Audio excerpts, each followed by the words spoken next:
கர்த்தருடைய நாமத்துக்கு மகிமையுண்டாவதாக. இன்றைய வார்த்தை எபிரேயர் 11:29.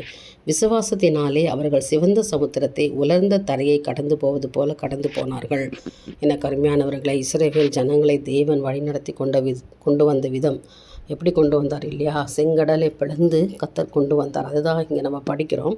அவங்க நம்பிக்கையில் விசுவாசத்தில் உறுதியாக இருந்ததுனால அந்த சமுத்திரத்தை ஆண்டவர் பிளந்து கொடுத்த போது உலர்ந்த தரையை கடக்கிறது போல அவர்கள் நடந்து போனாங்க.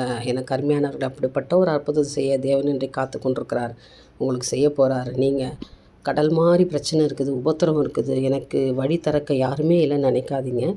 இஸ்ரவேல் ஜனங்க விசுவாசித்தாங்க. இன்றைக்கு நீங்கள் விசுவாசிப்பீங்கன்னா உங்களுக்காக ஒரு கதவை திறக்க ஆண்டவர் ஆயத்தமாக இருக்க. நீங்களும் உலர்ந்த தரை வழியாய் நடந்து போகிறதுக்கு கர்த்தர் கிருபை கொடுப்பார். இந்த நாளை கர்த்தர் ஆசீர்வதிச்சு கொடுப்பார். ஆனால் எகிப்தர் அப்படி செய்ய துணிந்து அமிழ்ந்து போனார்கள். அவர்களும், அதாவது சத்துருக்கள் அவர்களை பின்தொடர்ந்து வந்தாங்க. ஆனால் அவர்களுக்கு அதை தேவன் வாய்க்க செய்யவில்லை. அதிசயம் நமக்கு மட்டும்தான், இஸ்ரவேல் ஜனங்களுக்கு தான், கர்த்தரை விசுவாசிக்கிறவங்களுக்கு தான் என்பதை மறந்து போகக்கூடாது. அதனால் இன்றைக்கு நீங்கள் விசுவாசிங்க, கர்த்தர் உங்களுக்கு பெரிய காரியங்களை செய்வார். நீங்கள் உலர்ந்த தரை வழியாய் நடந்து போக கர்த்தர் கிருபை தருவார்.